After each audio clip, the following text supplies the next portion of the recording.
Ada. Kel oğlum. Ada boshqa ayolga uylanib ketmay. Men shunchaki seni yaxshi ko'raman. Oyim bitta gap aytdilar, hech kimga aytmagan dedilar. Lekin men sizga aytishga majburman. Qanaqa gap? Doktorlar aytdi, achchiq sho'r, nodon narsa umuman yemasin dedilar. Qattiq nazoratga olinglar dedilar. Shuning uchun oyim to'tlikka ham qo'shadilar. Oyim siz sog'ligingizni o'ylaydilar. Nima shu narsani men o'zimga yetmaydi. Hech bo'lmasa sen aytsang bo'lardi.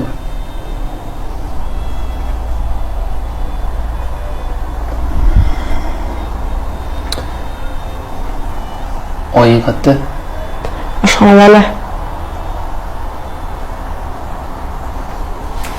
Sen shu yerda o'tirib turgan.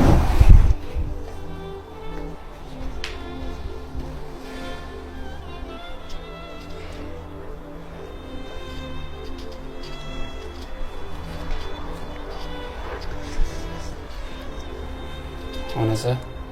Labmanda jonisi.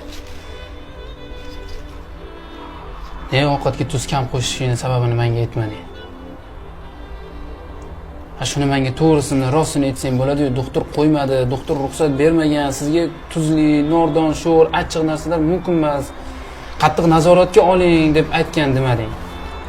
Shu narsani o'zimga aytib qo'ysanglar bo'lardi-yu.